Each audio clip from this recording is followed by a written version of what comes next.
vidéo sur nos capsules coaching de Céleste Coaching. Je suis Alison Vincent. J'accompagne les femmes audacieuses et les queens à pouvoir équilibrer leur vie féminine par l'amour de soi et la confiance en soi et surtout leur permettre de vivre et vibrer leur énergie féminine sans complexe. Donc là, je vais te partager 3 choses qui sont importantes à savoir concernant l'énergie féminine parce que moi, c'est ce qui me drive au quotidien. C'est ce qui me permet d'être dans mon quotidien avant de faire des choses et d'avoir des choses. Voilà. Donc, premier point à aborder sur l'énergie féminine. Toute femme a de l'énergie féminine. Et l'énergie féminine ne se résume pas à tout ce qui est accessoire de beauté, d'accord? À nous, tout ce qui est, c'est pas lié au maquillage, le fait de prendre soin de ses ongles, etc. L'énergie féminine, c'est vraiment quelque chose qui est intrinsèque en chacune d'entre nous, que l'on a et qu'on fait fructifier. Pourquoi? Parce que on est dans une société où on nous demande beaucoup de faire, faire, faire, faire, faire avant d'être. Et pour qu'une femme puisse se sentir bien dans son corps, bien dans son esprit, bien dans son âme, il faut qu'elle sache quelle est l'énergie qui la drive au quotidien. Quand je dis c'est l'énergie qui la drive, c'est quelle énergie qui la conduit, c'est quelle énergie qui fait sens pour elle, c'est quelle énergie qui lui permet d'être dans cette constance, cette évolution, qui lui donne cette impulsion pour faire des choses, pour aller de l'avant. Parce qu'avant de faire des choses, il faut d'abord être.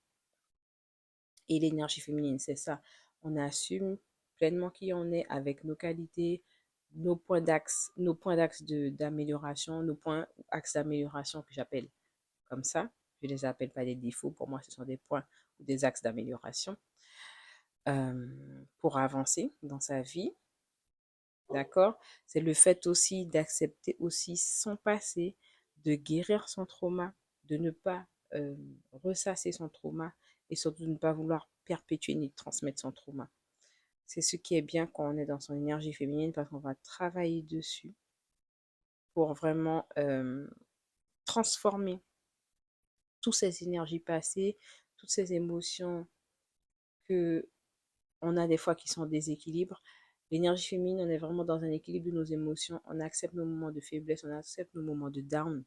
Autant que l'on vibre pour nos moments de joie et de bonheur, et ben autant on accepte, on recueille, on se laisse transcender par ce qu'on ressent pour après revenir dans un point d'ancrage et se sentir beaucoup mieux.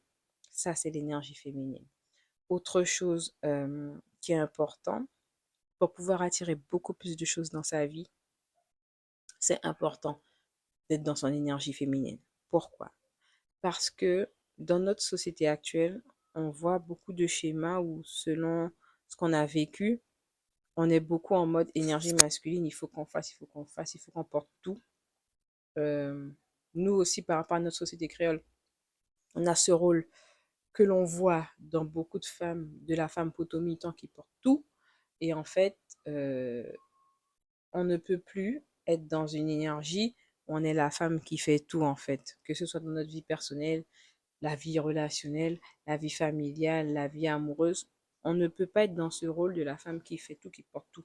Parce que, en tant que femme qui est drivée par son énergie féminine, c'est pas ce qu'on lui demande d'être, en fait. On lui demande d'être authentique, d'être pleinement ce qu'elle est et de le valoriser, de le faire entendre, de le montrer clairement qui elle est. Parce que c'est ce qui va lui permettre d'étinceler, de briller, de shiner, de rayonner. Et pas le côté struggle. Parce que justement, ce côté où on nous demande d'être toujours là au flambeau, à se battre, à se battre, à se battre avec son combat, eh ben, c'est pas bon pour nous. Parce que on est dans des struggles qui ne finissent pas. Et surtout, même pour notre corps, c'est pas bon. Parce que ça nous met dans des états traumatiques et somatiques. Donc, ça veut dire que notre corps va absorber tous ces traumas, toutes ces blessures vécues et ne saura pas comment les faire partir si on reste dans cet état de struggle, struggle, struggle.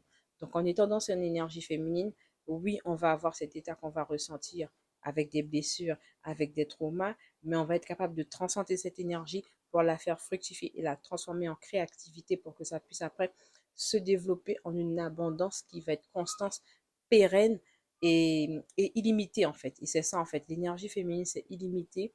Ça passe par ce qu'on travaille dans nos qualités, notre identité, nos valeurs, dans ce qu'on fait avec soi-même comme travail personnel, dans le fait aussi d'établir quelle est clairement notre identité, notre authenticité, et aussi de savoir dire ben, ce que l'on accepte, ce qu'on n'accepte pas dans notre espace énergétique quand on a de l'énergie féminine.